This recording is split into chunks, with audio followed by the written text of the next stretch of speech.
Hello everyone! We had reviewed before the Gamesir X2, and it was kind of a letdown. The analog sticks were bad, it had input delay, the app didn't work properly. It wasn't a good experience, but forget about it, because I think this one is the one that we were waiting for. This is their updated version, the Gamesir X2 Pro.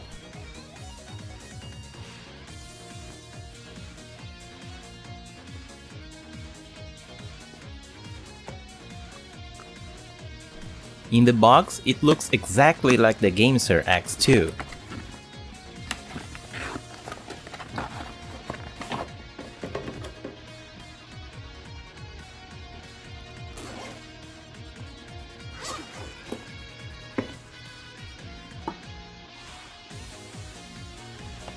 But the elastic band has a Velcro holding it.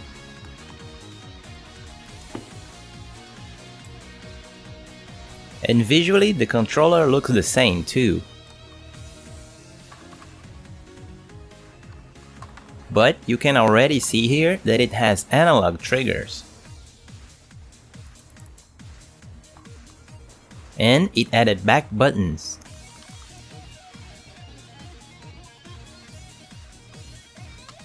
The port was moved from the left to the right, together with the pass-through ports for charging.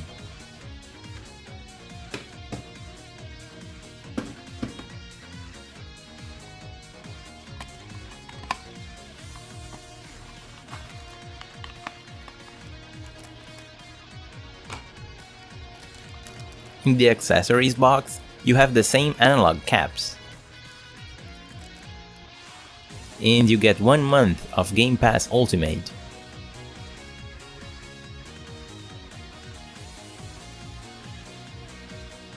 You get the same sticker, the same letter,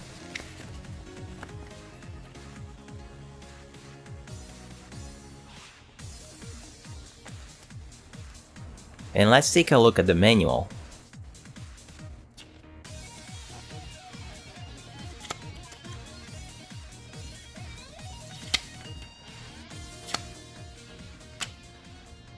Another thing that I quickly noticed is that the D-pad on the X2 Pro is better than the X2. It's more clicky and feels more precise. You can even tell the difference just by listening to it.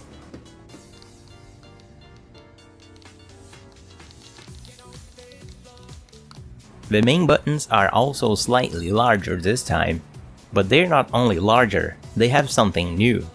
You can actually remove the buttons and change the layout from Switch to Xbox.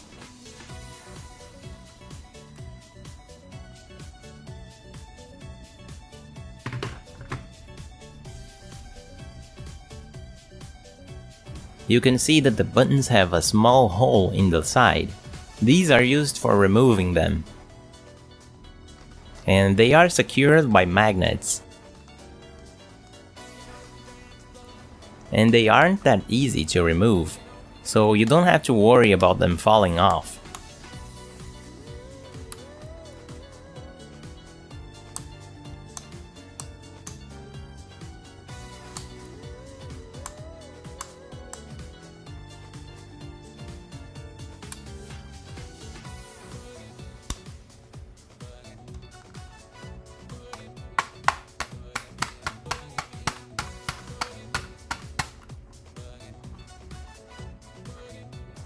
The analog triggers feels very smooth, and I think they are Hall sensing triggers. We'll check that out later.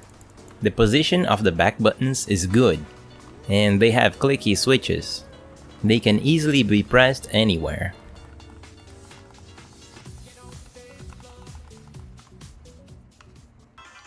The controller works straight out of the box. The phone detects it as an Xbox controller.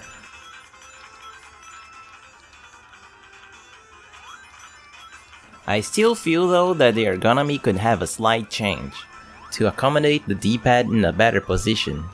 On the X2, the analog sticks had terrible dead zones. It felt horrible to play any game that required precise aiming.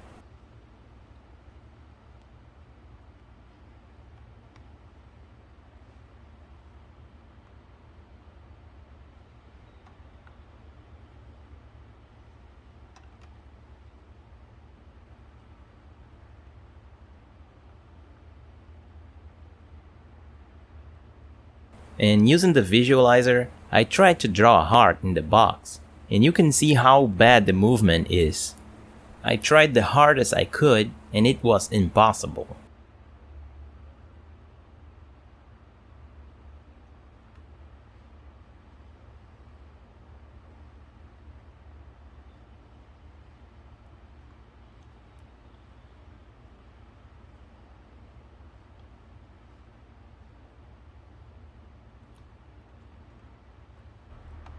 But now, in the X2 Pro, there is no dead zones. This is a night and day difference. And on the visualizer, you can see how smoother it is.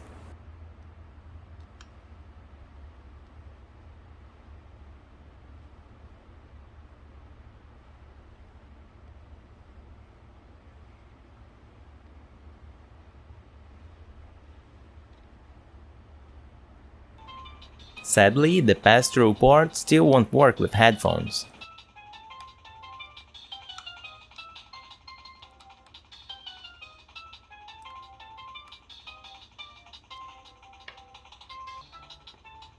But you can use it to charge while playing.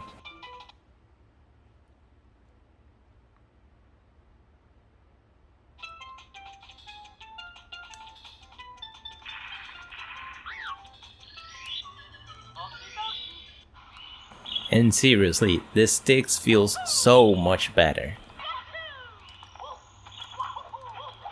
As I was talking before, I feel that the ergonomy of the D-pad could be a little bit better.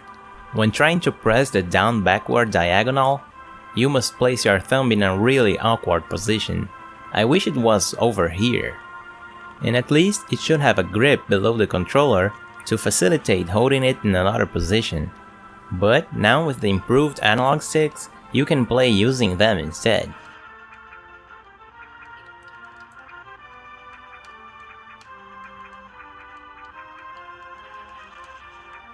And on the lag test, it is finally fixed, being faster than a controller with a 2.4 GHz dongle.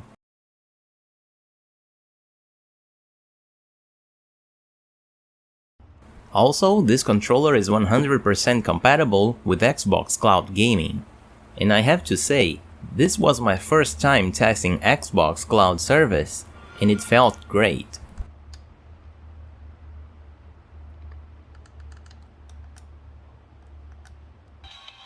Here you can see the analog triggers working.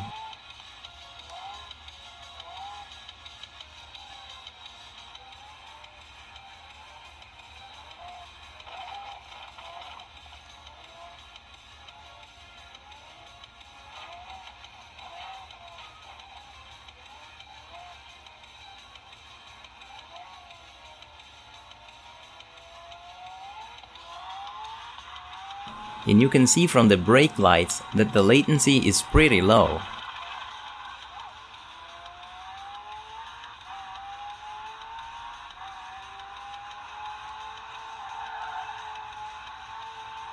It's hard to believe that you're playing Xbox Series X games with that quality on your smartphone.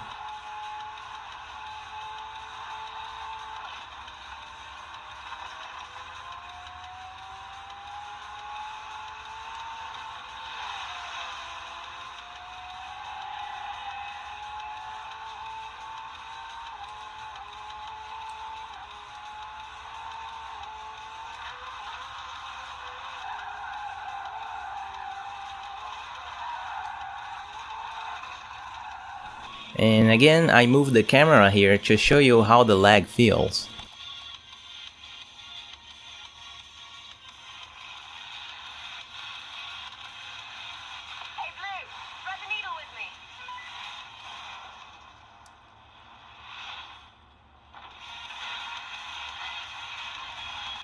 And you can even play classic Xbox games, like the exclusive Blinks the Time Sweeper.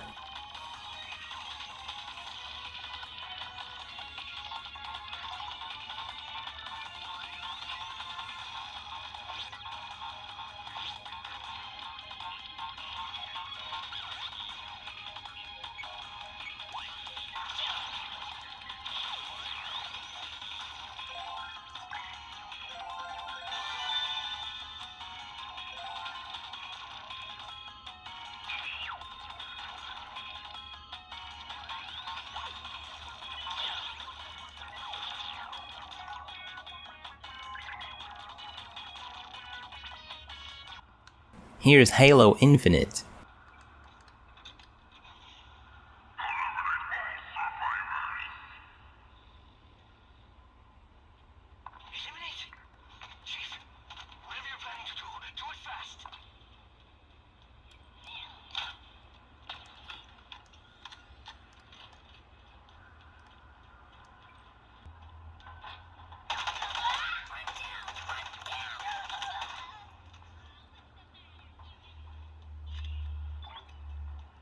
Moving to Gamesir app, the Google Play Store version won't work with the X2 Pro. Instead, they recommend you to download the most updated version on GitHub. So I downloaded the app, and when I was installing, I got this warning. Seriously, Gamesir, this is the kind of thing that breaks the trust from your consumers. I have tested apps from other companies and none of them have these kind of warnings. But I installed it anyway for the sake of the review, and before playing, you must activate the controller. These permissions though are normal, as you must allow the app to appear over other apps and enable USB debugging to let the app transform your commands to touches on the screen. After that, you can play normally.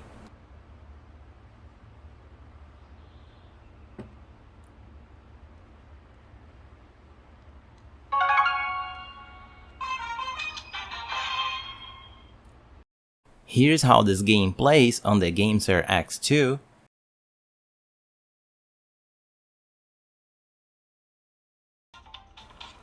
And here's how it plays on Gamesir X2 Pro. And again, on the app, you have the benefit of the improved analog sticks.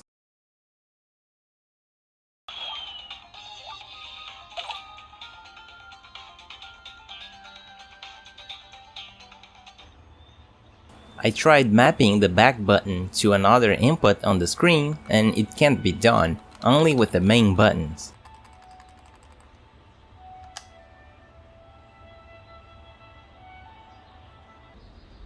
But you can remap the back buttons to work as one of the main buttons and then it will work normally.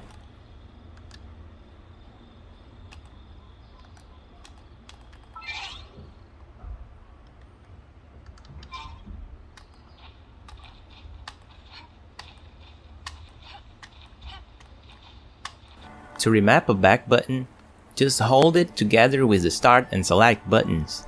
The lights will start blinking and then you can press the button you want.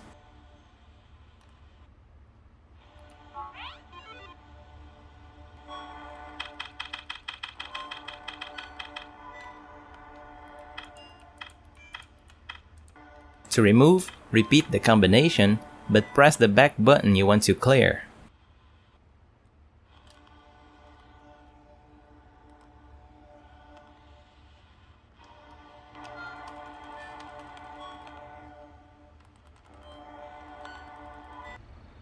Going back to the app, even the gesture mode that crashed before, now it's working perfectly.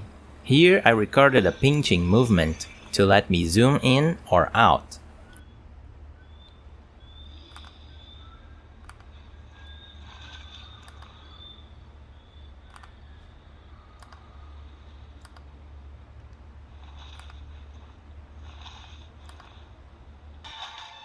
And the experience now is much better.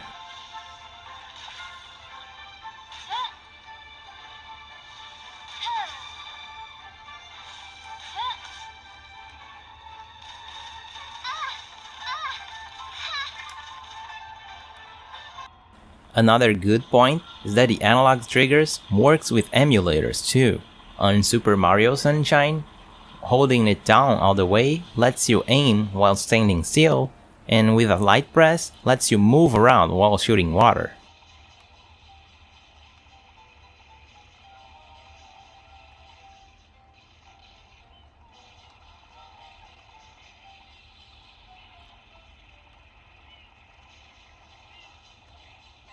Together with a low latency, this is now a great controller for playing GameCube games.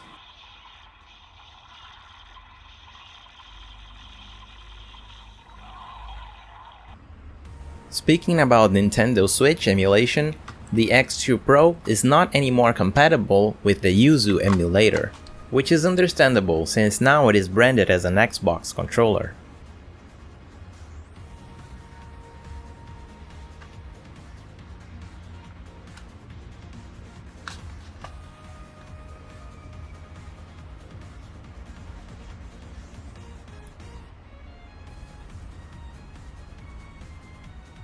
Moving to the teardown, this controller has 8 screws on the back and 4 more under the rubber.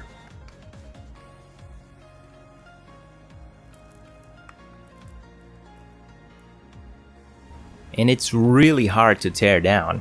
This was the hardest controller I've teared down this channel.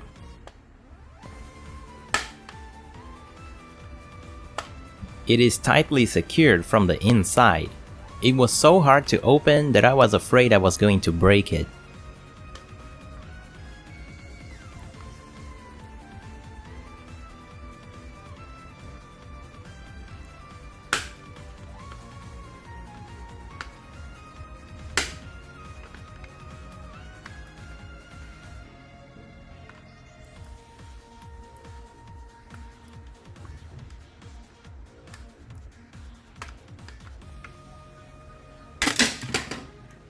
And here's why it was so hard.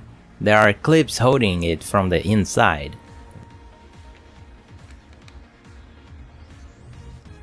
The triggers contact to the motherboard using the same pogo pins from X2.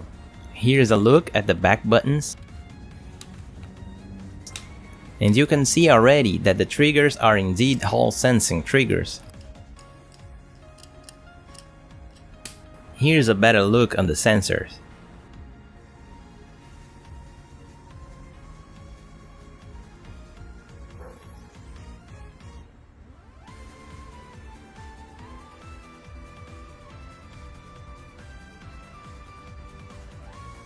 The analog sticks and the back buttons sits together in the same board. And you can just detach them from the motherboard. This makes it very easy to replace the sticks if you need to. Sadly, the sticks are not Hall sensing. They have potentiometers.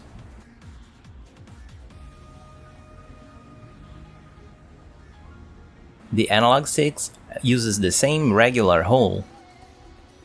Here's a look on the USB Type-C connection.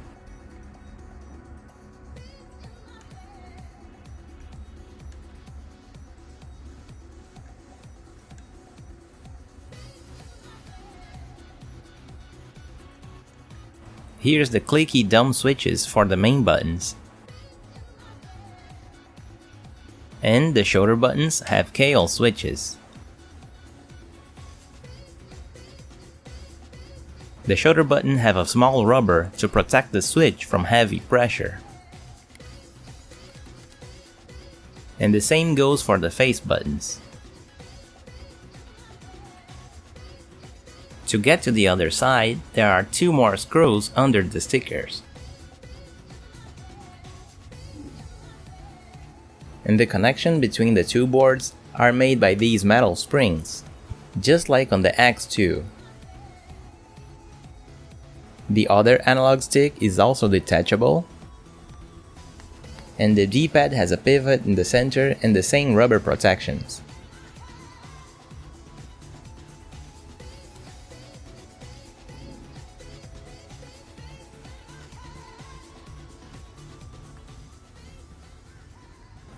And here are my final thoughts.